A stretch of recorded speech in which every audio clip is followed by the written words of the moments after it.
जय श्री राम। प्रिय भक्तों, जय श्री हरि विष्णु। आज हम आपको सुनाने जा रहे हैं ज्येष्ठ मास के शुक्ल पक्ष की सबसे महान, सबसे पुण्यदायी और सबसे प्रभावशाली एकादशी निर्जला एकादशी व्रत कथा। सनातन धर्म में वर्ष भर कुल 24 एकादशियाँ आती हैं, लेकिन उनमें से निर्जला एकादशी को विशेष स्थान प्राप्त है। शास्त्रों में कहा गया है, जो भक्त श्रद्धा और नियम पूर्वक इस एकादशी का व्रत करता है, उसे वर्ष भर की सभी 24 एकादशियों के व्रत के समान पुण्य फल प्राप्त होता है। यही कारण है कि इसे भीमसेनी एकादशी और पांडव एकादशी के नाम से भी जाना जाता है। वर्ष 2026 में निर्जला एकादशी का पावन व्रत 25 जून गुरुवार के दिन रखा जाएगा। इस दिन भगवान श्री हरि विष्णु और माता लक्ष्मी की पूजा का विशेष महत्व बताया गया है। धार्मिक मान्यता है कि इस व्रत को श्रद्धा से करने वाले भक्त के अनेक जन्मों के पाप नष्ट होते हैं, घर में सुख समृद्धि का वास होता है और अंत में भगवान विष्णु के दिव्य धाम की प्राप्ति होती है। निर्जला एकादशी का अर्थ है बिना जल के व्रत। यह वर्ष का सबसे कठिन एकादशी व्रत माना जाता है, क्योंकि इस दिन भक्त अन्न ही नहीं बल्कि जल का भी त्याग करके भगवान विष्णु का स्मरण करते हैं। यही कारण है कि इस व्रत का पुण्य भी अत्यंत महान माना गया है। आज की इस पावन कथा में आप जानेंगे कि कैसे महाबली भीमसेन, जिन्हें अत्यधिक भूख लगती थी और जो अन्य एकादशियों का व्रत नहीं कर पाते थे, उन्होंने महर्षि वेदव्यास के मार्गदर्शन में निर्जला एकादशी का व्रत किया और भगवान श्री हरि की विशेष कृपा प्राप्त की। यही कारण है कि इस एकादशी को भीमसेनी एकादशी कहा जाता है। मान्यता है कि जो भक्त श्रद्धापूर्वक निर्जला एकादशी की कथा सुनता है, सुनाता है या दूसरों तक पहुंचाता है, उस पर भगवान विष्णु और माता लक्ष्मी की कृपा बनी रहती है। इसलिए कथा को अंत तक अवश्य सुनिए और अपने परिवार के साथ भी साझा कीजिए। तो आइए भगवान श्री हरि विष्णु का स्मरण करते हुए हाथ जोड़कर श्रद्धा के साथ सुनते हैं निर्जला एकादशी की यह पावन, अद्भुत और पुण्यदायी व्रत कथा। बोलो श्री हरि विष्णु भगवान की जय। श्री लक्ष्मी नारायण भगवान की जय। हस्तिनापुर में धर्मराज युधिष्ठिर के राज्यकाल का समय था। पांडवों का यश चारों दिशाओं में फैल चुका था। राजमहल में प्रतिदिन भगवान श्री हरि विष्णु की पूजा होती, वेदों का पाठ होता और ऋषि मुनियों का सम्मान किया जाता था। माता कुंती, द्रौपदी तथा सभी पांडव धर्म कर्म में अत्यंत श्रद्धा रखते थे। विशेष रूप से जब भी एकादशी का दिन आता, पूरे राजमहल का वातावरण भक्ति और तपस्या से भर जाता। उस दिन सभी लोग भगवान विष्णु का स्मरण करते, उपवास रखते और रात्रि भर जागरण कर हरि नाम का कीर्तन करते थे। धर्मराज युधिष्ठिर तो एकादशी के नियमों का पालन इतनी निष्ठा से करते थे कि उनके लिए भगवान की भक्ति ही सबसे बड़ा सुख थी। किंतु पांचों पांडवों में एक ऐसा भी था जिसके लिए उपवास करना अत्यंत कठिन था। वह थे महाबली भीमसेन। भीम का शरीर पर्वत के समान विशाल था। उनकी भुजाओं में हजारों हाथियों का बल था और उनकी भूख भी उतनी ही प्रचंड थी। कहा जाता है कि उनके उदर में स्वयं अग्निदेव का वास था। जब भी भोजन का समय होता तो अनेक लोगों के बराबर भोजन अकेले भीम ग्रहण कर लेते थे। युद्ध भूमि में उनका बल जितना अद्भुत था, उतनी ही अद्भुत उनकी भूख भी थी। यही कारण था कि जब एकादशी का दिन आता और सभी लोग व्रत रखते, तब भीमसेन का मन अत्यंत व्याकुल हो उठता। एक बार ज्येष्ठ मास निकट आ रहा था। राजमहल में आगामी एकादशी की तैयारियां चल रही थीं। माता कुंती ने सभी को व्रत के नियम समझा दिए। द्रौपदी ने पूजा की सामग्री एकत्रित करनी आरंभ की। अर्जुन, नकुल और सहदेव भी भगवान के नाम का स्मरण करते हुए व्रत की चर्चा कर रहे थे। तभी भीमसेन वहां आए उन्होंने देखा कि सभी लोग एकादशी के विषय में बात कर रहे हैं। उनके चेहरे पर चिंता की रेखाएं उभर आईं। उन्होंने मुस्कुराने का प्रयास तो किया, परंतु उनके मन में एक प्रश्न बार बार उठ रहा था। क्या मैं कभी ऐसा व्रत कर पाऊंगा जिससे भगवान प्रसन्न हो और मुझे भी वही पुण्य प्राप्त हो जो मेरे भाइयों को मिलता है? कुछ समय बाद धर्मराज युधिष्ठिर ने प्रेम पूर्वक भीम से कहा, भैया, कल एकादशी है। हम सब व्रत करेंगे, भगवान विष्णु का पूजन करेंगे और रात्रि में जागरण भी करेंगे। यदि आप भी व्रत कर लें तो अत्यंत शुभ होगा। यह सुनकर भीम कुछ क्षण मौन रहे। फिर उन्होंने गहरी सांस लेते हुए कहा, भैया, मैं भगवान का भक्त हूँ, उनकी पूजा भी करता हूँ, दान भी देता हूँ, ब्राह्मणों का सम्मान भी करता हूँ, परंतु मेरे लिए भूखा रहना अत्यंत कठिन है। जब भूख लगती है तो ऐसा प्रतीत होता है मानो मेरे भीतर अग्नि धधक रही हो। भीम की बात सुनकर सभी मुस्कुराने लगे, किंतु उनके मन की व्यथा वास्तविक थी। वे सचमुच भगवान की कृपा चाहते थे, परंतु व्रत के कठोर नियमों का पालन करना उनके लिए असाधारण कठिनाई का विषय था। उसी रात अपने कक्ष में बैठे बैठे भीम बहुत देर तक विचार करते रहे। उन्होंने सोचा, यदि मैं एकादशी का व्रत नहीं कर पाता तो क्या मुझे भगवान विष्णु की कृपा प्राप्त नहीं होगी? क्या मेरे सारे पुण्य व्यर्थ हो जाएंगे? क्या कोई ऐसा मार्ग नहीं है जिससे मैं भी धर्म का पालन कर सकूं? इन प्रश्नों ने उनके मन को बेचैन कर दिया था। अंततः उन्होंने निश्चय किया कि इस विषय में किसी महान ज्ञानी से सलाह लेनी चाहिए। उनके मन में तुरंत महर्षि वेद व्यास का स्मरण हुआ, जो समस्त वेदों और शास्त्रों के ज्ञाता थे। भीम ने तय किया कि वे स्वयं महर्षि व्यास के पास जाकर अपनी समस्या बताएंगे और ऐसा उपाय पूछेंगे जिससे उन्हें भगवान की कृपा भी प्राप्त हो और वे धर्म से वंचित भी ना रहें। अगली सुबह सूर्योदय होते ही भीमसेन गंगा तट की ओर चल पड़े, जहाँ उस समय महर्षि वेदव्यास तपस्या और शास्त्र चर्चा में लीन थे। उनके हृदय में आशा भी थी और संकोच भी। उन्हें विश्वास था कि यदि इस संसार में उन्हें उनकी समस्या का समाधान कोई बता सकता है तो वह केवल महर्षि वेदव्यास ही हैं। गंगा तट पर स्थित महर्षि वेदव्यास का आश्रम उस समय अत्यंत शांत और दिव्य दिखाई दे रहा था। चारों ओर विशाल वृक्षों की छाया फैली हुई थी।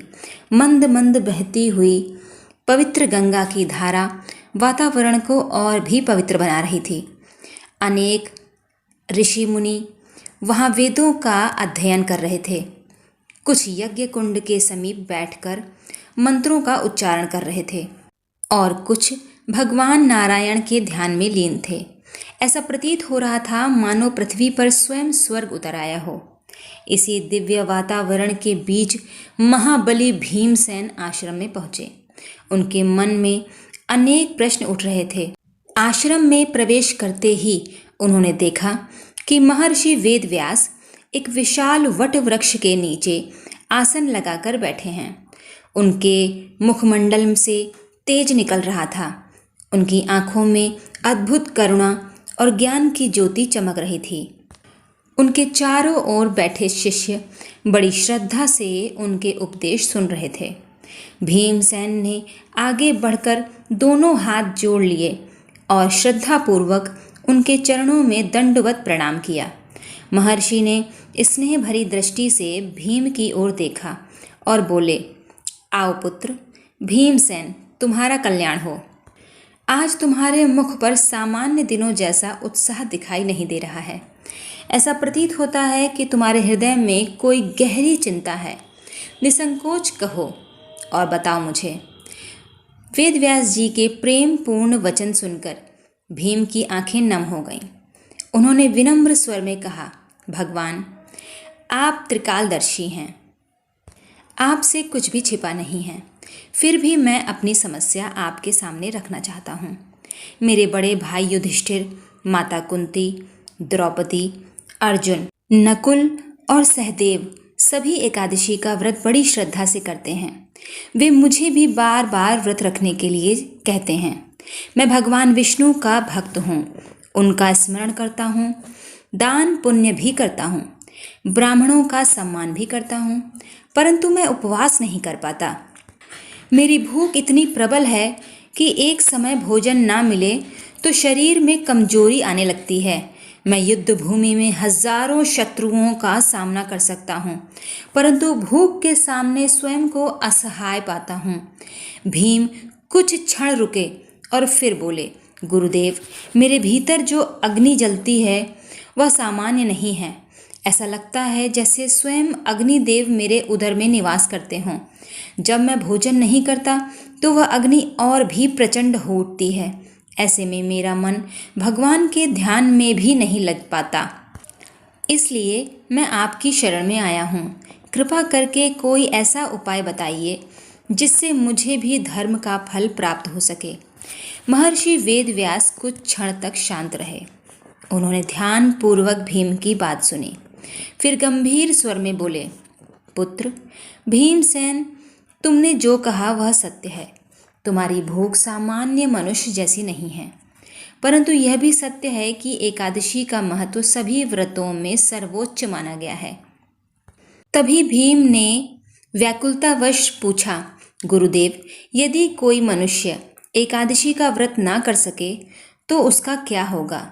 महर्षि बोले, पुत्र, शास्त्रों में कहा गया है कि जो व्यक्ति अपनी सामर्थ्य होते हुए भी एकादशी का पालन नहीं करता वह स्वयं अपने कल्याण का मार्ग बंद कर देता है। एकादशी केवल भोजन छोड़ने का ही नाम नहीं है, यह आत्मसंयम, भक्ति और भगवान के प्रति समर्पण का पर्व है। भीम घबराकर बोले, भगवान, मैं नरक का दुख नहीं भोगना चाहता। मैं भी भगवान विष्णु की कृपा प्राप्त करना चाहता हूँ, परंतु मैं पूरे वर्ष में 24 एकादशियों का व्रत नहीं कर सकता। कृपा करके ऐसा कोई मार्ग बताइए जो मेरे जैसे व्यक्ति के लिए संभव हो। व्यास जी ने मुस्कुराकर उनकी ओर देखा और कहा, तुम्हारी समस्या का समाधान भी अवश्य है, परंतु उसे सुनने और पालन करने के लिए तुम्हें दृढ़ संकल्प रखना होगा। यह सुनते ही भीम की आंखों में आशा की किरण चमक उठी। उन्होंने तुरंत दोनों हाथ जोड़कर कहा, गुरुदेव, मैं वचन देता हूँ कि यदि कोई ऐसा व्रत हो जिसे मैं वर्ष में केवल एक बार कर सकूं और जिससे मुझे सभी एकादशियों का फल प्राप्त हो जाए तो मैं उसे अवश्य करूँगा, चाहे वह कितना भी कठिन क्यों ना हो। मैं पूरी निष्ठा से उसका पालन करूँगा। महर्षि वेदव्यास ने गंभीर दृष्टि से भीम को देखा। तभी महर्षि वेदव्यास ने धीरे धीरे कहना आरंभ किया, पुत्र भीम, ज्येष्ठ मास के शुक्ल पक्ष में एक ऐसी एकादशी आती है जिसका प्रभाव समस्त एकादशियों से बढ़कर है। उसका नाम सुनते ही बड़े बड़े ऋषि मुनि श्रद्धा से सिर झुका लेते हैं। यह व्रत इतना महान है कि यदि कोई मनुष्य उसे सच्चे मन से कर ले तो उसे पूरे वर्ष की 24 एकादशियों का फल प्राप्त हो जाता है। परंतु ध्यान रहे, यह व्रत अत्यंत कठिन है। और महर्षि वेदव्यास ने प्रसन्न होकर कहा, पुत्र भीम, ध्यान पूर्वक सुनो। ज्येष्ठ मास के शुक्ल पक्ष में जो एकादशी आती है उसे निर्जला एकादशी कहा जाता है। इसे पांडव एकादशी, भीमसेनी एकादशी और भीम एकादशी के नाम से भी जाना जाता है। यह वर्ष की सभी एकादशियों में सबसे श्रेष्ठ मानी गई है। इसका प्रभाव बहुत ज़्यादा है। व्यास जी आगे बोले, पुत्र, इस व्रत का महत्व केवल पृथ्वी पर ही नहीं, स्वर्ग और देवलोक में भी माना गया है। इसके बाद महर्षि कुछ क्षण के लिए मौन हो गए। फिर उन्होंने एक अत्यंत रहस्यमयी बात कही, पुत्र भीम, तुमने यमलोक का नाम तो सुना ही होगा। वहाँ धर्मराज यम मनुष्यों के कर्मों का न्याय करते हैं। जब कोई मनुष्य अपने जीवन में पाप करता है और धर्म का पालन नहीं करता, तब मृत्यु के बाद यमदूत उसे अपने साथ ले जाते हैं। वे उनके कर्मों के अनुसार उन्हें फल देते हैं। परंतु निर्जला एकादशी का प्रभाव इतना महान है कि जो व्यक्ति श्रद्धा से इस व्रत को करता है उसके समीप यमदूत आने का साहस तक नहीं करते। और फिर बोले, पुत्र भीम, अब मैं तुम्हें निर्जला एकादशी का वह दिव्य विधान बताऊंगा जिसे स्वयं भगवान श्री हरि ने धर्म की रक्षा और भक्तों के कल्याण के लिए प्रकट किया था। ध्यान से सुनो, क्योंकि इसके प्रत्येक नियम के पीछे एक गहरा आध्यात्मिक रहस्य छिपा हुआ है। और यह कहकर महर्षि वेदव्यास निर्जला एकादशी के दिव्य विधान का वर्णन करने लगे। महर्षि वेदव्यास की वाणी सुनकर भीमसेन पूर्ण एकाग्रता के साथ उनके सामने बैठे रहे। गंगा के तट पर बहती शीतल हवा, वृक्षों की सरसराहट और आश्रम में गूंजते वेद मंत्रों के बीच ऐसा प्रतीत हो रहा था मानो स्वयं देवता भी इस दिव्य संवाद को सुनने के लिए उपस्थित हों। व्रत का वास्तविक अर्थ है अपने मन को भगवान की ओर लगाना और संसार की आसक्तियों से दूर करना। इसलिए एक दिन पहले से ही मनुष्य को क्रोध, लोभ, ईर्ष्या, अहंकार और बुरी भावनाओं का त्याग करने का प्रयास करना चाहिए। जिस हृदय में द्वेष भरा हो उसमें भक्ति स्थिर नहीं हो सकती। भीमसेन ध्यान पूर्वक सुन रहे थे। व्यास जी ने कहा, एकादशी के दिन प्रातः ब्रह्म मुहूर्त में उठना चाहिए, स्नान करके स्वच्छ वस्त्र धारण करने चाहिए और भगवान विष्णु के सामने बैठकर संकल्प लेना चाहिए कि हे प्रभु, मैं आपकी कृपा प्राप्त करने के लिए निर्जला एकादशी का व्रत कर रहा हूँ। मुझे शक्ति दीजिए कि मैं इसे पूर्ण श्रद्धा और नियम के साथ पूरा कर सकूं। संकल्प लेने के बाद मनुष्य को पूरे दिन भगवान के नाम का स्मरण करना चाहिए। जितना समय भोजन और अन्य सांसारिक कार्यों में व्यतीत होता है, उतना समय भजन, कीर्तन, कथा और पूजा में लगाना चाहिए। इसके बाद व्यास जी ने निर्जला व्रत की कठोरता का वर्णन करते हुए कहा, पुत्र, इस व्रत की सबसे बड़ी विशेषता यही है कि इसमें जल तक ग्रहण नहीं किया जाता। गर्मी का समय होता है, सूर्य की तपन तीव्र होती है, शरीर को बार बार प्यास लगती है, लेकिन व्रती अपने संकल्प पर अटल रहता है। यही उसकी सबसे बड़ी तपस्या होती है। जब कंठ सूखने लगता है, तब यह भगवान विष्णु का नाम लेकर अपने मन को स्थिर करता है। जब भूख उसे विचलित करने लगती है, तब वह सोचता है कि यह एक दिन का कष्ट उसे अत्यंत पुण्य देने वाला है। यह सुनकर भीम के मन में विचार आया कि ऐसा व्रत करना वास्तव में अत्यंत कठिन है। उन्होंने अपने विशाल शरीर और प्रचंड भूख को याद किया। उन्हें लगा कि यह तपस्या किसी युद्ध से कम नहीं होगी, लेकिन अब उनके भीतर भगवान की कृपा प्राप्त करने की तीव्र इच्छा जाग चुकी थी। महर्षि आगे कहने लगे, पुत्र, इस व्रत के दौरान केवल शरीर को कष्ट देना ही उद्देश्य नहीं है। यदि मनुष्य भूखा प्यासा रहकर भी मन में क्रोध, घृणा या बुरे विचार रखे तो व्रत का फल कम हो जाता है। इसलिए निर्जला एकादशी का पालन करते समय मन को भी निर्मल रखना आवश्यक है। इस दिन किसी का अपमान नहीं करना चाहिए, झूठ नहीं बोलना चाहिए, किसी जीव को कष्ट नहीं पहुंचाना चाहिए और ना ही किसी के प्रति बुरी भावना रखनी चाहिए। भगवान केवल बाहरी तपस्या नहीं देखते, वे हृदय की शुद्धता भी देखते हैं। भीमसेन के मन में श्रद्धा बढ़ती ही जा रही थी। उन्हें अनुभव हो रहा था कि यह व्रत केवल शरीर का नहीं बल्कि आत्मा का भी शुद्धिकरण करता है। तभी व्यास जी ने एक अत्यंत अद्भुत रहस्य बताया। उन्होंने कहा, जो मनुष्य निर्जला एकादशी के दिन भगवान विष्णु का ध्यान करते हुए ओम नमो भगवते वासुदेवाय मंत्र का जाप करता है, उसके जीवन में संचित पाप धीरे धीरे नष्ट होने लगते हैं। जैसे उगते हुए सूर्य के सामने अंधकार टिक नहीं सकता, वैसे ही भगवान के नाम के सामने पाप टिक नहीं सकता। यह मंत्र स्वयं भगवान नारायण का स्वरूप माना गया है। यह दिन इसका जप करने से व्रत का फल अनेक गुना बढ़ जाता है। व्यास जी ने कहा, पुत्र, अभी मैंने तुम्हें केवल इस व्रत का प्रारंभिक विधान बताया है। इसकी महिमा इससे भी कहीं अधिक विशाल है। अब मैं तुम्हें बताऊंगा कि इस व्रत को करने वाले मनुष्य को मृत्यु के समय कौन सा दुर्लभ फल प्राप्त होता है, देवता उसकी किस प्रकार रक्षा करते हैं और क्यों स्वयं यमदूत भी ऐसे भक्त के समीप आने से भय खाते हैं। यह रहस्य सुनकर तुम्हारे मन का हर संदेह दूर हो जाएगा। यह सुनते ही भीमसेन और अधिक उत्सुक हो उठे। गंगा की लहरें बह रही थीं, सूर्य पश्चिम की ओर झुकने लगा था और आश्रम का वातावरण और भी गंभीर होता जा रहा था। अब वह दिव्य रहस्य प्रकट होने वाला था जिसे सुनकर भीम का जीवन बदलने वाला था, जिसके कारण आगे चलकर वे निर्जला एकादशी के सबसे प्रसिद्ध व्रती बनकर संसार में पूजे जाने वाले थे। महर्षि वेदव्यास के मुख से निकले प्रत्येक शब्द को भीमसेन अपने हृदय में उतार रहे थे।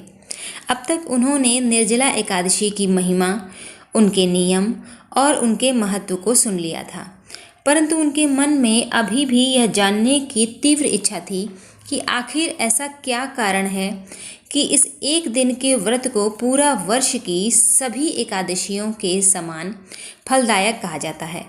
आखिर ऐसा कौन सा रहस्य है जो इसे अन्य सभी व्रतों से श्रेष्ठ बनाता है। उनकी आंखों में उत्सुकता थी और मन में श्रद्धा। वे महर्षि के सामने हाथ जोड़े बैठे रहे और विनम्र स्वर में बोले, गुरुदेव, आपने इस व्रत की महिमा का वर्णन किया, लेकिन मेरा मन अभी भी यह जानना चाहता है कि भगवान विष्णु ने इस व्रत को इतना महान क्यों बनाया। कृपा करके इसके पीछे छिपे दिव्य रहस्य को विस्तार से बताइए। महर्षि वेदव्यास ने गहरी सांस ली और कुछ क्षण तक ध्यान मग्न होकर बैठे रहे। ऐसा लग रहा था मानो वे अपने दिव्य ज्ञान के सागर से किसी अमूल्य रत्न को बाहर निकालने जा रहे हैं। फिर उन्होंने धीरे धीरे कहना शुरू किया, पुत्र भीम, यह रहस्य अत्यंत प्राचीन है।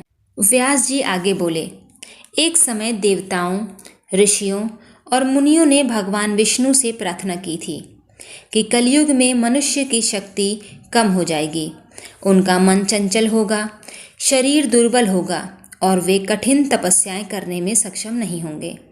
ऐसे में उन्हें ऐसा मार्ग दीजिए जिससे वे कम समय में अधिक पुण्य अर्जित कर सकें और आपके धाम को प्राप्त कर सकें। तब भगवान विष्णु ने कहा था कि ज्येष्ठ शुक्ल एकादशी का दिन ऐसा होगा जो अन्य सभी एकादशियों का सार अपने भीतर समेटे रहेगा। जो मनुष्य उस दिन पूर्ण श्रद्धा और दृढ़ संकल्प के साथ निर्जल रहकर मेरा स्मरण करेगा, उसे वर्ष भर की समस्त एकादशियों का फल प्राप्त होगा। यह सुनते ही भीमसेन का सिर श्रद्धा से झुक गया। उन्हें अनुभव हुआ कि वास्तव में भगवान कितने दयालु हैं। वे अपने भक्तों के लिए हर युग में कोई न कोई मार्ग अवश्य बनाते हैं। महर्षि ने आगे कहा, पुत्र, अब मैं तुम्हें उस फल का वर्णन करता हूँ जो इस व्रत से प्राप्त होता है। शास्त्रों में कहा गया है कि जब कोई व्यक्ति निर्जला एकादशी का व्रत करता है, तब उस दिन उसके द्वारा किए गए प्रत्येक शुभ कार्य का फल अनेक गुना बढ़ जाता है। यदि वह भगवान का नाम लेता है तो उसका प्रभाव 1000 गुना हो जाता है। यदि वह दान करता है तो उसका पुण्य असंख्य गुना बढ़ जाता है। यदि वह किसी भूखे को भोजन कराता है, किसी प्यासे को जल पिलाता है, किसी दुखी को सांत्वना देता है या किसी ब्राह्मण को दक्षिणा देता है, तो भगवान स्वयं उसके उस कार्य को स्वीकार करते हैं। इसके बाद व्यास जी की वाणी और भी गंभीर हो गई। उन्होंने कहा, लेकिन इस व्रत की सबसे अद्भुत बात यह है कि यह केवल वर्तमान जन्म के पापों को ही नहीं, बल्कि अनेक जन्मों के संचित पापों को भी नष्ट करने की शक्ति रखता है। मनुष्य जाने अनजाने में अनेक प्रकार के दोष कर बैठता है, कभी क्रोध में, कभी लोभ में, कभी मोह में, तो कभी अहंकार में। इन सब का प्रभाव उसके जीवन पर पड़ता है, परंतु जब वह सच्चे हृदय से भगवान के चरणों में समर्पित होकर निर्जला एकादशी का व्रत करता है, तब भगवान उसकी भूलों को क्षमा कर देते हैं और उसके जीवन को नई दिशा प्रदान करते हैं। भीमसेन अब पूरी तरह इस कथा में डूब चुके थे। उनके सामने मानो एक नया संसार खुल रहा था। तभी व्यास जी ने यमलोक का वर्णन करना आरंभ किया। उन्होंने कहा, पुत्र, मृत्यु के बाद प्रत्येक जीव को अपने कर्मों का फल भोगना ही पड़ता है। जो व्यक्ति धर्म का पालन करता है, सत्य बोलता है, भगवान का स्मरण करता है और पुण्य कर्म करता है, उसका मार्ग उज्जवल होता है। लेकिन जो पापों में लिप्त रहता है, उसे अनेक कष्टों का सामना करना पड़ता है। ऐसे लोगों को यमदूत अपने साथ ले जाते हैं। उनके रूप को देखकर बड़े बड़े वीरों का साहस भी टूट जाता है। उनकी आंखें अग्नि के समान लाल होती हैं, उनकी आवाज़ बादलों की गर्जना जैसी होती है और उनके हाथों में भयंकर अस्त्र होते हैं। भीमसेन ध्यानपूर्वक सुनते रहे। व्यास जी बोले, किंतु जो व्यक्ति निर्जला एकादशी का व्रत करता है, उसके साथ कुछ और ही होता है। जब उसका अंतिम समय आता है, तब यमदूत उसके निकट भी नहीं आ पाते। जैसे सूर्य के उदय होते ही अहंकार दूर भाग जाता है, वैसे ही उस भक्त के पुण्य के सामने यमदूतों का प्रभाव समाप्त हो जाता है। उस समय भगवान विष्णु के दिव्य पार्षद प्रकट होते हैं। उनके शरीर से दिव्य प्रकाश निकलता है। उनके हाथों में शंख, चक्र, गदा सुशोभित होते हैं। वे भक्त को अत्यंत सम्मान पूर्वक प्रणाम करते हैं और कहते हैं, हे भगवत भक्त, आपने पृथ्वी पर भगवान का स्मरण किया, निर्जला एकादशी का पालन किया और धर्म का अनुसरण किया। अब आपके लिए विष्णु लोक के द्वार खुल चुके हैं। भीमसेन की आंखों में चमक आ गई। महर्षि आगे कहने लगे, फिर वे दिव्य पार्षद उन्हें एक अद्भुत विमान में बैठाते हैं। वह विमान साधारण नहीं होता।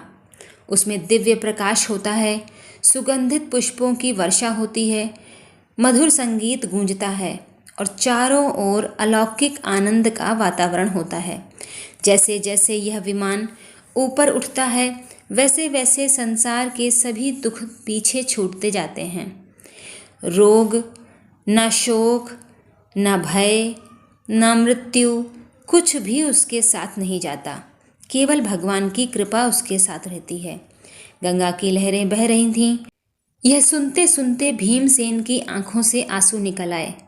उन्होंने भावुक होकर कहा, गुरुदेव, यदि इस व्रत का फल इतना महान है, तो मैं चाहे कितना भी कठिनाई क्यों न सहूं, कितना भी मुझे परेशान होना पड़े, लेकिन मैं इस व्रत को अवश्य करूंगा। मैं भूख और प्यास से नहीं डरूंगा। यदि एक दिन का कष्ट मुझे भगवान के धाम तक पहुंचा सकता है, तो मैं उसे सहने के लिए तैयार हूँ। महर्षि वेदव्यास ने प्रसन्न होकर भीम के सिर पर हाथ रखा। उनके मुख पर संतोष की मुस्कान थी। अब तक भीम ने केवल निर्जला एकादशी की महिमा सुनी थी।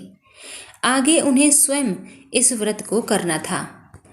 आश्रम से लौटते समय उनके मन में एक ओर भगवान के प्रति श्रद्धा थी, तो दूसरी ओर आने वाली परीक्षा का विचार भी था। जब वे हस्तिनापुर पहुँचे, तो सबसे पहले धर्मराज युधिष्ठिर के पास गए। उस समय युधिष्ठिर राज्यसभा में बैठे राज्य के कार्यों पर विचार कर रहे थे। भीम को देखते ही उन्होंने मुस्कुराकर उनका स्वागत किया, लेकिन अगले ही क्षण उन्हें लगा कि आज भीम के चेहरे पर कुछ अलग ही तेज है। ऐसा तेज जो किसी महान निर्णय के बाद मनुष्य के मुख पर दिखाई देता है। युधिष्ठिर ने पूछा, भैया, आप महर्षि वेदव्यास के आश्रम गए थे, क्या उन्होंने आपकी समस्या का कोई समाधान बताया? भीम ने गंभीर स्वर में उत्तर दिया, भैया, गुरुदेव ने मुझे ऐसा मार्ग बताया है जिससे मैं भी भगवान विष्णु की कृपा प्राप्त कर सकता हूँ। भीम के द्वारा निर्जला एकादशी का व्रत रखे जाने का समाचार पूरे राजमहल में फैल गया। माता कुंती को जब यह समाचार मिला तो उनकी आंखों में खुशी के आंसू आ गए। वे जानती थीं कि भीम का हृदय बहुत पवित्र है, लेकिन उसकी प्रबल भूख उन्हें उपवास करने नहीं देती। उन्होंने भगवान विष्णु को प्रणाम किया और कहा, प्रभु, आज आपने मेरे पुत्र पर विशेष कृपा की है। कुछ दिनों बाद वह पवित्र तिथि आ पहुंची जिसका सभी को इंतजार था। निर्जला एकादशी से एक दिन पहले पूरे राजमहल में विशेष तैयारियां होने लगी। भगवान विष्णु के मंदिर को पुष्पों से सजाया गया। धूप और दीप की सुगंध चारों ओर फैल गई। ब्राह्मणों को आमंत्रित किया गया। वेद मंत्रों का उच्चारण होने लगा। ऐसा प्रतीत हो रहा था मानो पूरा हस्तिनापुर किसी दिव्य उत्सव की तैयारी कर रहा हो। उस रात भीमसेन को नींद नहीं आई। वे अपने कक्ष में बैठे भगवान विष्णु की प्रतिमा को निहारते रहे। कभी वे अपने विशाल शरीर को देखते और सोचते कि क्या यह शरीर इतनी कठिन तपस्या कर पाएगा, तो कभी भगवान की कृपा के बारे में सोचते। आधी रात बीत गई।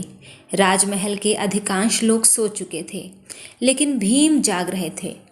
उन्होंने अपने जीवन के अनेक प्रसंग याद किए। उन्हें बचपन के दिन याद आए जब उनकी भूख देखकर लोग आश्चर्यचकित रह जाते थे।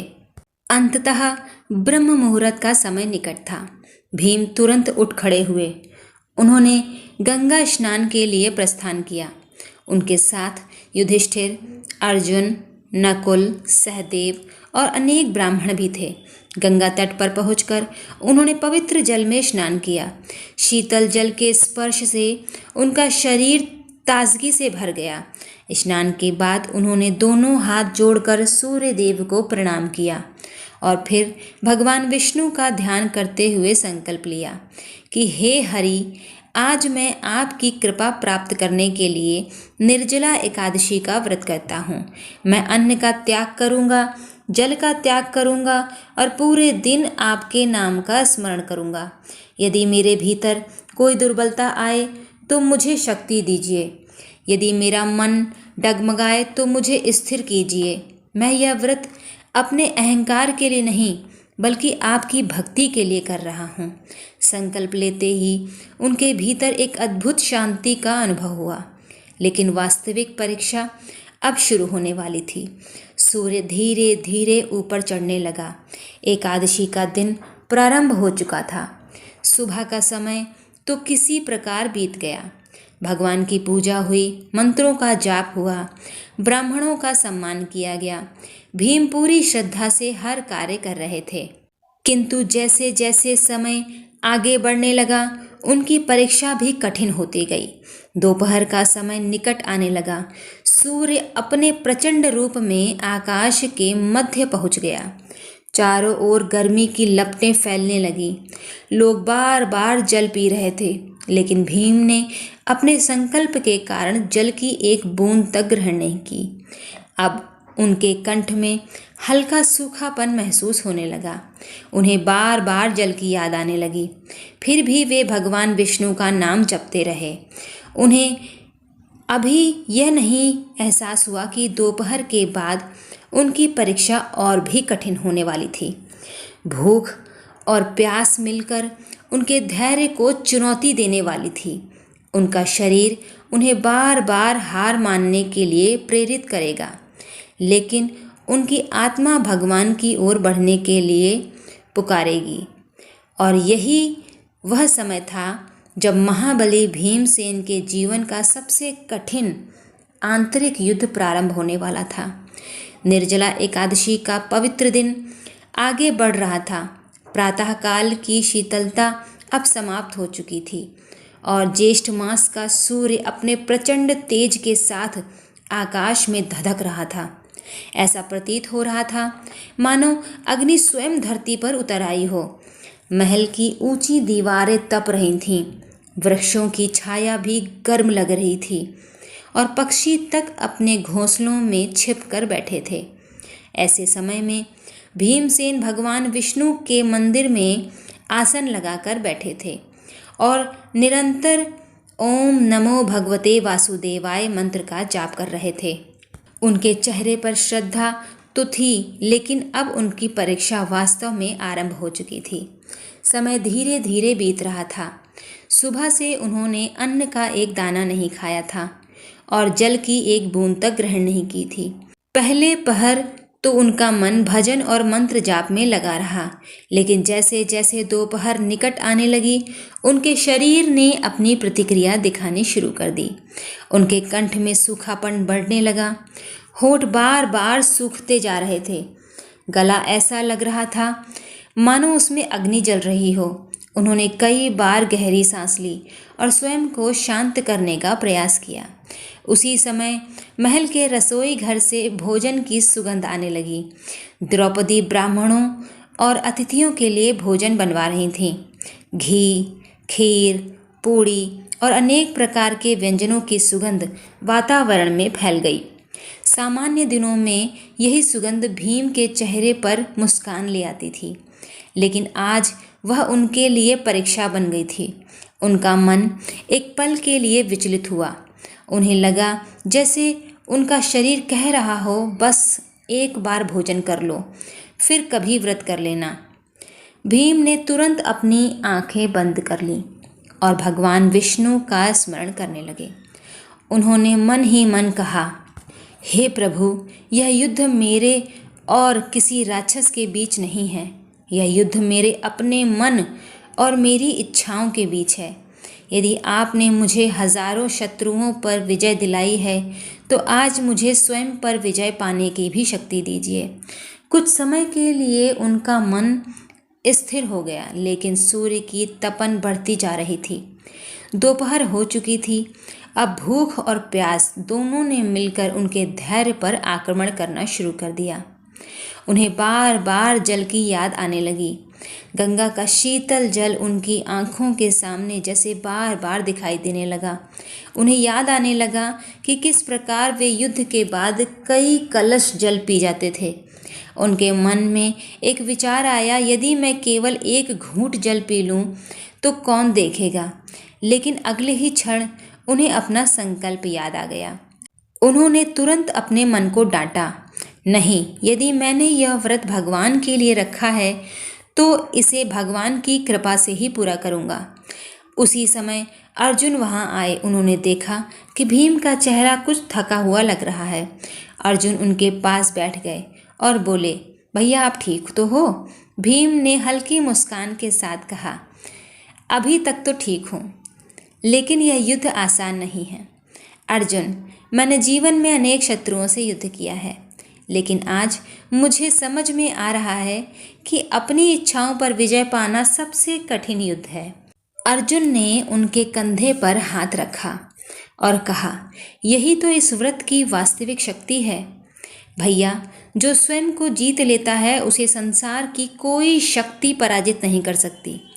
अर्जुन की बात सुनकर भीम को कुछ साहस मिला। वे पुनः भगवान के ध्यान में लीन हो गए। समय आगे बढ़ता गया। दोपहर बीत गई। अब सूर्य पश्चिम की ओर झुकने लगा था, लेकिन गर्मी अभी भी कम नहीं हुई थी। भीम का शरीर धीरे धीरे कमज़ोर होने लगा। उन्हें चक्कर आने लगे। उनके मस्तक पर पसीना चमक रहा था। गला इतना सूख चुका था कि बोलने में भी कठिनाई हो रही थी। फिर भी उन्होंने जल ग्रहण नहीं किया। महल के सभी लोग उनकी स्थिति देखकर चिंतित हो गए थे। माता कुंती बार बार भगवान विष्णु से प्रार्थना कर रही थीं। द्रौपदी की आंखों में भी चिंता दिखाई दे रही थी, लेकिन कोई भी भीम के संकल्प को तोड़ना नहीं चाहता था।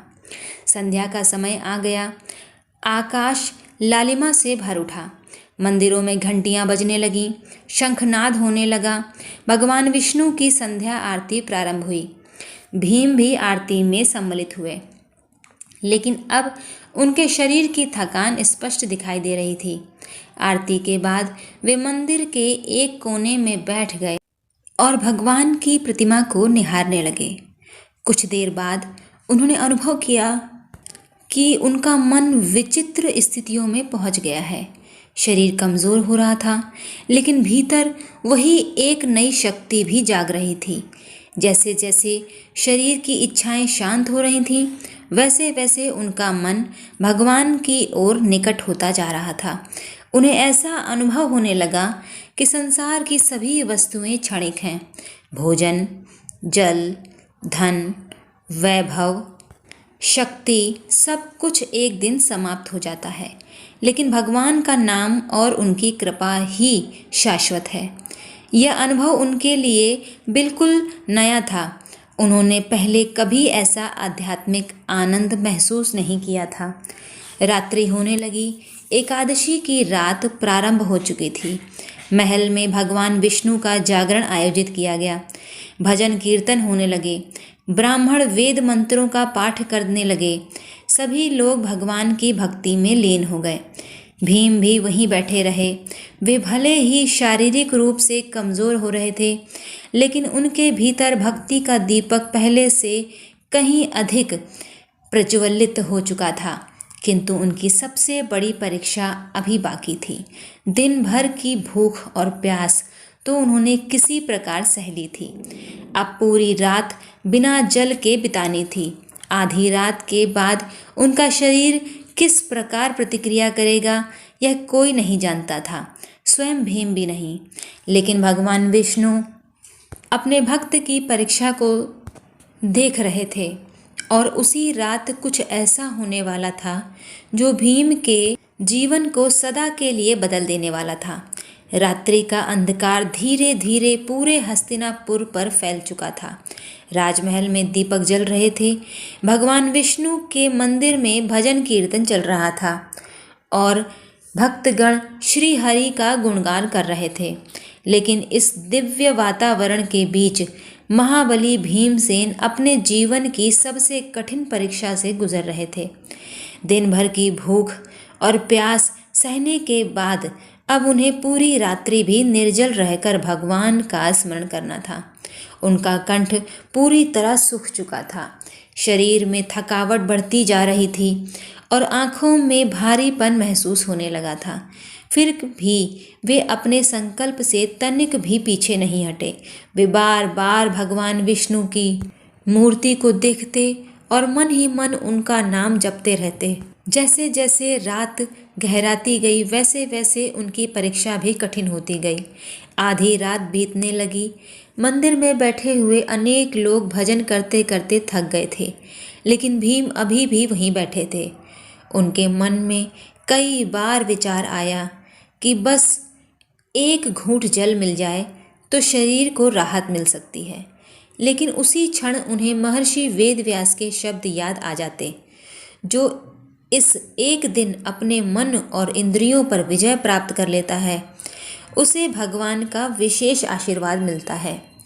यह स्मरण होते ही वे फिर अपने संकल्प को दृढ़ कर लेते हैं। रात्रि का दूसरा प्रहर प्रारंभ हुआ। चारों ओर सन्नाटा छा गया। केवल मंदिर में जलते दीपकों की लौ और भगवान के नाम का धीमा स्वर सुनाई दे रहा था। उसी समय भीम ने अनुभव किया कि उनका शरीर अत्यंत कमज़ोर हो गया है। उनके सिर में इतना दर्द होने लगा, आँखों के सामने धुंध सी छाने लगी और शरीर का बल मानो धीरे धीरे समाप्त होता प्रतीत हुआ। एक क्षण के लिए उन्हें लगा कि वे अब और अधिक नहीं सह पाएंगे।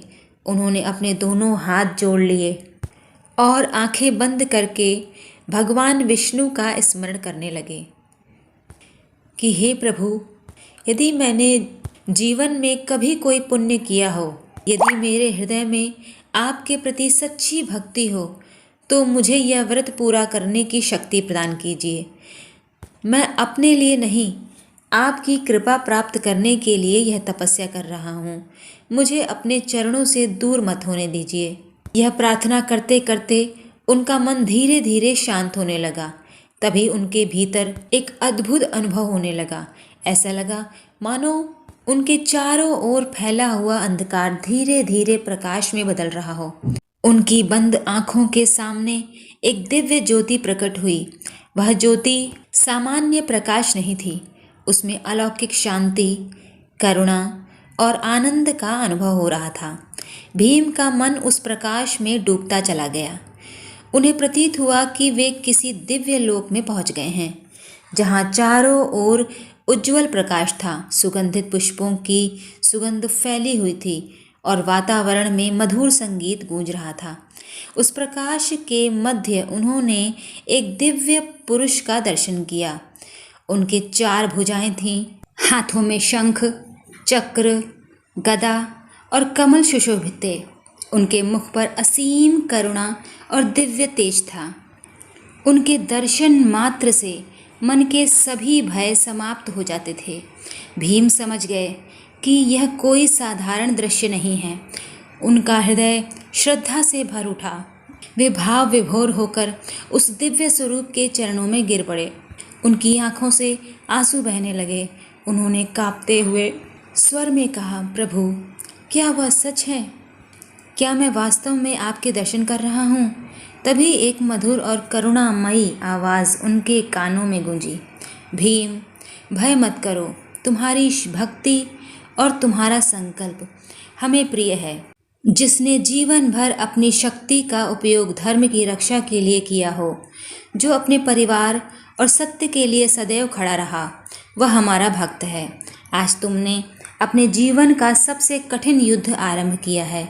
यह युद्ध किसी बाहरी शत्रु के विरुद्ध नहीं, बल्कि अपनी इच्छाओं के विरुद्ध है। जो इस युद्ध में विजय प्राप्त कर लेता है, वही वास्तविक विजेता कहलाता है। भीम की आंखों से आंसुओं की धारा बह निकली। उन्होंने कहा, प्रभु, मैं तो एक साधारण भक्त हूँ। मेरी भूख और प्यास इतनी प्रबल है कि मैं कभी एकादशी का व्रत नहीं कर पाया। फिर भी आपने मुझ पर अपनी कृपा क्यों की?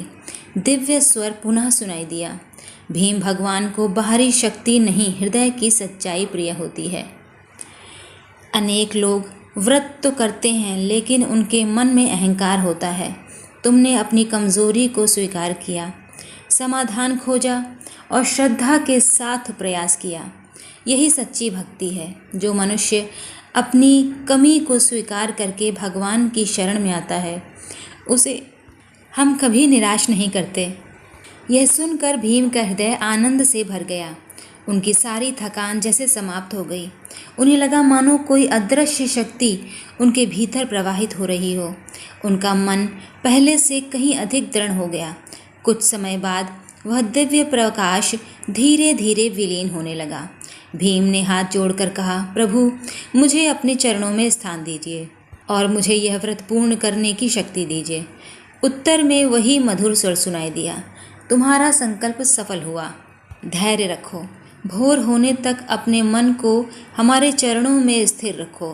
तुम्हारे इस व्रत का फल केवल तुम्हें ही नहीं, असंख्य भक्तों को प्रेरणा देगा। आने वाले युगों में यह एकादशी तुम्हारे नाम से ही जानी जाएगी। इतना कहकर वह दिव्य दर्शन समाप्त हो गया। जब भीम ने अपनी आंखें खोली तो वे पुनः मंदिर में ही बैठे थे। दीपक जल रहे थे, भजन चल रहे थे और रात्रि का अंतिम प्रहर प्रारंभ हो चुका था। लेकिन अब उनके भीतर कुछ बदल चुका था। जो कमजोरी कुछ समय पहले उन्हें तोड़ रही थी, वही अब उन्हें छू भी नहीं पा रही थी। उनके चेहरे पर अद्भुत शांति थी और आंखों में दिव्य तेज चमक रहा था। उन्हें अनुभव हो गया था कि भगवान ने उनकी पुकार सुन ली है। अब उन्हें केवल भोर होने की प्रतीक्षा थी, लेकिन अंतिम परीक्षा अभी शेष थी, क्योंकि रात्रि का सबसे कठिन समय अभी आने वाला था। वह समय जब शरीर पूरी तरह थक जाता है और मन सबसे अधिक डगमगाने लगता है।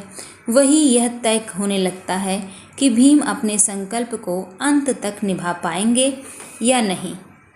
रात्रि का अंतिम प्रहर प्रारंभ हो चुका था। आकाश में असंख्य तारे चमक रहे थे। मंदिर में जलते दीपकों की लौ अब पहले से धीमी हो चुकी थी, लेकिन भगवान विष्णु के चरणों में बैठा महाबली भीमसेन अभी भी जाग रहे थे। कुछ समय पहले प्राप्त हुए दिव्य दर्शन ने उनके हृदय में नई शक्ति और नया विश्वास भर दिया था। उन्हें ऐसा अनुभव हो रहा था मानो स्वयं भगवान उनके साथ हैं और उनकी प्रत्येक श्वास पर अपनी कृपा बरसा रहे हैं। फिर भी उनका शरीर तो मानव शरीर ही था। पूरे दिन और पूरी रात बिना अन्न और बिना जल के रहने के कारण उनकी शारीरिक शक्ति लगभग समाप्त हो चुकी थी। धीरे धीरे समय व्यतीत हो गया। अब वह समय आ गया था जिसे ऋषि मुनि भी तपस्या की सबसे कठिन घड़ी कहते हैं। यह वह समय होता है जब शरीर विश्राम करता है, मन थक जाता है और इंद्रियां अब बार बार मनुष्य को उसके संकल्प से विचलित करने का प्रयास करती हैं। भीम के साथ भी यही होने लगा। उनके हाथ पैर भारी लगने लगे, आंखों के सामने बार बार अंधेरा छाने लगा, गला इतना सूख चुका था कि बोलना भी कठिन हो रहा था। ऐसा प्रतीत हो रहा था मानो शरीर की सारी नमी समाप्त हो गई हो। लेकिन उसी समय उन्हें भगवान का वह दिव्य संदेश याद आया, धैर्य रखो, तुम्हारा संकल्प सफल होगा। इन शब्दों को स्मरण करते ही उनके भीतर एक नई चेतना जाग उठी। उन्होंने अपनी आंखें बंद की और फिर से भगवान विष्णु का ध्यान करने लगे। उनका मन अब संसार से हटकर पूरी तरह भगवान के चरणों में लग चुका था। भूख अब भी थी, प्यास भी थी, शरीर में पीड़ा भी थी, लेकिन अब उनका मन इन सब से ऊपर उठने लगा था। उधर महल में माता कुंती भी पूरी रात जाग रही थीं। वे बार बार भगवान से अपने पुत्र के लिए प्रार्थना कर रही थीं। उनके मन में चिंता थी, क्योंकि वे जानती थीं कि भीम का शरीर कितना शक्तिशाली है और उसी अनुपात में उसकी भूख और प्यास भी कितनी प्रबल है। उन्होंने अपने जीवन में भीम को कभी इतना कठिन व्रत करते नहीं देखा था। द्रौपदी भी मंदिर के एक कोने में बैठी भगवान का नाम जाप कर रही थी। वे बार बार भीम की ओर देखती और मन ही मन प्रार्थना करती कि उनका संकल्प सफल हो। अर्जुन, नकुल और सहदेव भी जागरण में सम्मिलित थे। सभी को यह अनुभव हो रहा था कि आज केवल एक व्रत नहीं हो रहा है, बल्कि धर्म और आत्म संयम की एक महान परीक्षा चल रही है। रात्रि धीरे धीरे समाप्ति की ओर बढ़ रही थी। पूर्व दिशा में हल्की सफ़ेदी दिखाई देने लगी। पक्षियों की मधुर आवाज़ें सुनाई देने लगीं। हवा में भी हल्की शीतलता लौटने लगी। यह संकेत था कि भोर निकट है। लेकिन आश्चर्य की बात यह थी कि जैसे जैसे सूर्योदय निकट आ रहा था, वैसे वैसे भीम का शरीर और अधिक कमज़ोर होता चल रहा था। अब उनके शरीर सीधा बैठना भी कठिन हो गया था। उनके हाथ काँप रहे थे, उनका मस्तक झुकने लगा था। एक क्षण ऐसा आया जब उन्हें लगा कि वे मूर्छित हो जाएंगे। मंदिर में उपस्थित लोगों ने यह देखा तो वे घबरा उठे। माता कुंती की आंखों में आंसू आ गए। द्रौपदी भी बहुत व्याकुल हो उठी। लेकिन तभी भीम ने बड़ी कठिनाई से अपने दोनों हाथ जोड़ लिए और भगवान विष्णु की प्रतिमा की ओर देखने लगे। उनकी आंखों में अद्भुत श्रद्धा थी। उन्होंने धीमे स्वर में कहा, हे नारायण, यदि आज मेरा शरीर साथ छोड़ दे तो भी मुझे कोई दुख नहीं, लेकिन कृपा करके मेरे संकल्प को टूटने मत दीजिए। यह व्रत मैंने आपके लिए रखा है। मेरी शक्ति समाप्त हो सकती है, लेकिन मेरा विश्वास समाप्त नहीं होता। उनके इन शब्दों को सुनकर वहाँ उपस्थित सभी लोग भावुक हो उठे। उस क्षण ऐसा लगा मानो पूरा वातावरण भगवान के नाम से भर गया हो। तभी मंदिर के भीतर एक अद्भुत घटना घटी। भगवान विष्णु की प्रतिमा के समीप रखा दीपक अचानक पहले से अधिक तेज प्रकाश देने लगा। मंदिर में एक अलौकिक सुगंध फैल गई। वातावरण में ऐसी शांति छा गई जैसी पहले कभी अनुभव नहीं हुई थी। वहाँ उपस्थित सभी लोग आश्चर्यचकित रह गए। ऐसा प्रतीत हुआ मानो कोई अदृश्य दिव्य शक्ति मंदिर में उपस्थित हो। भीम के शरीर में भी उसी क्षण एक नई ऊर्जा का संचार हुआ। उनका मन स्थिर हो गया। उनकी सांसें सामान्य होने लगी। उनकी आंखों में फिर से चमक लौट आई। उन्होंने अनुभव किया कि भगवान उनकी परीक्षा के अंतिम क्षणों में भी उनका साथ नहीं छोड़ रहे। समय आगे बढ़ता गया। अब सूर्योदय होने की बात थी। पूरा आकाश सुनहरी आभा से भरने लगा। सूर्य की पहली किरणें क्षितिज पर प्रकट होने लगीं और जैसे ही द्वादशी का पवित्र सूर्योदय हुआ, वैसे ही निर्जला एकादशी का महान व्रत पूर्ण हो गया।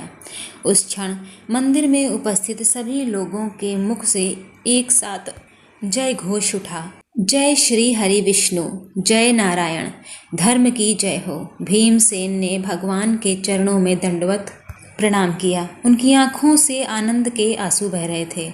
जिस कार्य को वे जीवन भर असंभव समझते रहे थे, आज वह पूरा हो चुका था। उन्होंने अपनी भूख पर विजय प्राप्त की थी उन्होंने अपनी प्यास पर विजय प्राप्त की थी। उन्होंने अपने शरीर की दुर्बलताओं पर विजय प्राप्त की थी और सबसे बड़ी बात, उन्होंने स्वयं पर विजय प्राप्त कर ली थी। लेकिन अभी इस महान कथा का सबसे महत्वपूर्ण भाग बाकी था। जब महर्षि वेद व्यास स्वयं वहां आने वाले थे और वे भीम को इस व्रत के उस दिव्य फल के बारे में बताने वाले थे, जिसे सुनकर उपस्थित सभी लोग आश्चर्यचकित रह जाएंगे। उसी समय यह भी घोषित होने वाला था कि भविष्य में यह एकादशी केवल निर्जला एकादशी ही नहीं, बल्कि भीमसेनी एकादशी के नाम से भी प्रसिद्ध होगी। और इसके साथ ही भगवान विष्णु की वह दिव्य कृपा प्रकट होने वाली थी, जो इस कथा को अमर बना देने वाली थी। द्वादशी का सूर्योदय हो चुका था। पूर्व दिशा से निकलती हुई सूर्य की सुनहरी किरणें हस्तिनापुर के राजमहल और भगवान विष्णु के मंदिर को दिव्य आभा से भर रही थीं। पूरी रात चले कठिन व्रत और जागरण के बाद भीमसेन भगवान के चरणों में नतमस्तक बैठे थे। उनके शरीर में थकान थी, लेकिन उनके चेहरे पर जो तेज था वह पहले कभी दिखाई नहीं दिया था। ऐसा लग रहा था मानो एक रात में ही उनके भीतर कोई महान परिवर्तन घटित हो गया हो। जिस भीम को अपनी भूख पर नियंत्रण करना असंभव लगता था, वही भीम आज एक दिन और एक पूरी रात बिना अन्न और बिना जल के रहकर अपने संकल्प को पूर्ण कर चुके थे। यह केवल एक व्रत की सफलता नहीं थी, बल्कि आत्मविजय की महान गाथा थी। मंदिर में उपस्थित सभी लोग भीम को आश्चर्य और सम्मान की दृष्टि से देख रहे थे। माता कुंती की आंखों में गर्व और खुशी के आंसू थे। द्रौपदी भगवान को बार बार प्रणाम कर रही थीं। अर्जुन, नकुल और सहदेव अपने बड़े भाई की इस सफलता से अत्यंत प्रसन्न थे। धर्मराज युधिष्ठिर के चेहरे पर संतोष की मुस्कान थी, क्योंकि वे जानते थे कि आज भीम ने केवल व्रत ही नहीं किया, बल्कि धर्म के एक अत्यंत कठिन मार्ग पर चलकर अपनी श्रद्धा को सिद्ध कर दिया है। उसी समय आश्रम से महर्षि वेद व्यास भी वहां पहुंच गए। उनके आगमन की सूचना मिलते ही सभी ने आदरपूर्वक उनका स्वागत किया। भीम तुरंत उठे और उनके चरणों में दंडवत प्रणाम किया। व्यास जी ने स्नेहपूर्वक उन्हें उठाया और उनके सिर पर हाथ रखते हुए कहा, पुत्र भीम, आज तुमने वह कर दिखाया जिसे तुम स्वयं असंभव समझते थे। तुमने अपनी सबसे बड़ी कमजोरी को अपनी सबसे बड़ी शक्ति में बदल दिया। यही सच्ची साधना है, यही सच्चा तप है और यही धर्म का वास्तविक स्वरूप है। भीम ने विनम्रता से कहा, गुरुदेव, यदि आपकी कृपा और भगवान विष्णु का आशीर्वाद न होता तो मैं यह व्रत कभी पूर्ण नहीं कर पाता। अंतिम समय में तो मुझे लगा था कि मेरा शरीर जवाब दे देगा, लेकिन भगवान ने मुझे संभाल लिया। महर्षि मुस्कुराए और बोले, पुत्र, जब कोई भक्त सच्चे मन से भगवान की शरण में जाता है तो भगवान उसे कभी अकेला नहीं छोड़ते। तुम्हारी परीक्षा कठिन थी, क्योंकि तुम्हारे लिए भूख और प्यास ही सबसे बड़ी चुनौती थी। इसलिए इस व्रत का पुण्य भी असाधारण है। आज से तुम्हारे द्वारा किया गया यह व्रत युगों तक स्मरण किया जाएगा। इसके बाद व्यास जी ने वहां उपस्थित सभी लोगों को संबोधित करते हुए निर्जला एकादशी की महिमा का विस्तार से वर्णन करना प्रारंभ किया। उन्होंने कहा कि इस एकादशी का व्रत करने वाला मनुष्य वर्ष भर की समस्त एकादशियों का फल प्राप्त करता है। जो पुण्य तीर्थ यात्राओं, यज्ञों, दानों और अनेक प्रकार की तपस्याओं से धीरे धीरे प्राप्त होता है, वही पुण्य इस व्रत से भगवान की कृपा से प्राप्त हो सकता है। लेकिन इसका आधार केवल उपवास नहीं, बल्कि श्रद्धा, भक्ति और आत्मसंयम है। व्यास जी ने एक और रहस्य प्रकट किया। उन्होंने कहा, पुत्र भीम, आज से यह एकादशी केवल निर्जला एकादशी के नाम से ही नहीं जानी जाएगी, क्योंकि तुमने अपने जीवन की सबसे बड़ी कठिनाई पर विजय प्राप्त करके इसका पालन किया है। इसीलिए भविष्य में अनेक लोग इसे भीमसेनी एकादशी और पांडव एकादशी के नाम से भी स्मरण करेंगे।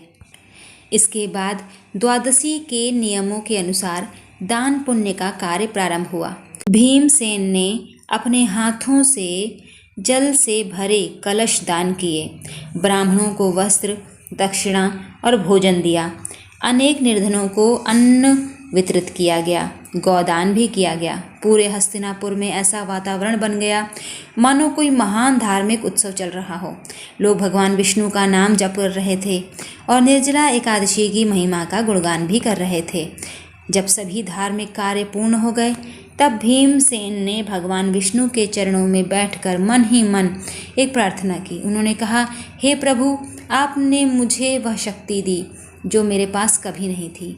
आपने मुझे यह सिखाया कि मनुष्य की सबसे बड़ी विजय बाहरी संसार पर नहीं बल्कि अपने मन पर होती है। यदि आपकी कृपा बनी रहे तो कोई भी कठिनाई असंभव नहीं। उसी क्षण उनके हृदय में एक अद्भुत शांति का अनुभव हुआ। जिस प्रकार भगवान विष्णु ने भीम को यह व्रत पूरा करने में सहायता की, भगवान हम सब का कल्याण करे, हम सब पर दया बनाए रखे। आप सभी को निर्जला एकादशी व्रत कथा की बहुत बहुत शुभकामनाएं। ये कथा सुनिए, सुनाइए, मेरी वीडियो को लाइक करिए, शेयर करिए। मेरे चैनल को सब्सक्राइब नहीं किया है तो प्लीज़ सब्सक्राइब कर लीजिए। आप सभी को निर्जला एकादशी की बहुत बहुत शुभकामनाएं। जय श्री राम।